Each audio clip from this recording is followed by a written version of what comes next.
যুক্তরাষ্ট্র আপাতত ইরানের বিদ্যুৎ কেন্দ্রগুলোতে হামলা চালানো থেকে বিরত থাকবে।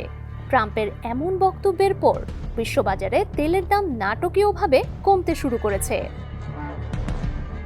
আর সেই সাথে পুঁজিবাজারে ধারাবাহিক দরপতনেরও দিক পরিবর্তন করতে শুরু করেছে। মার্কিন প্রেসিডেন্ট সামাজিক মাধ্যম ট্রুথ সোশ্যালে লেখেন, দুই দেশ একটি সম্পূর্ণ ও সামগ্রিক সমাধানের বিষয়ে আলোচনা করেছে, তবে ইরান এই ধরনের কোনো আলোচনার কথা অস্বীকার করেছে। এদিকে ট্রাম্পের ওই বিবৃতির পর অপরিশোধিত তেলের দাম কমেছে। এর আগে ট্রাম্প হুঁশিয়ারি দিয়ে বলেছিলেন, যদি 48 ঘন্টার মধ্যে হরমুজ প্রণালীর নৌপথ পুনরায় খুলে দেওয়া না হয় তবে তিনি ইরানের বিদ্যুৎ কেন্দ্রগুলো নিশ্চিহ্ন করে দেবেন।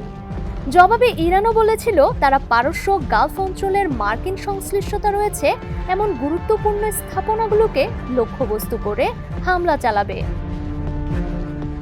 শনিবার ও রোববার জুড়ে ইরান এবং যুক্তরাষ্ট্র থেকে আসা এইসব বক্তব্যে আর্থিক বাজার অস্থির হয়ে উঠছিল। তবে আশঙ্কাকে পাশ কাটিয়ে বর্তমানে যেন স্বস্তির ফুরসত মিলল ট্রাম্পের যুদ্ধবন্ধের বক্তব্যে। ডেস্ক রিপোর্ট, সমকাল।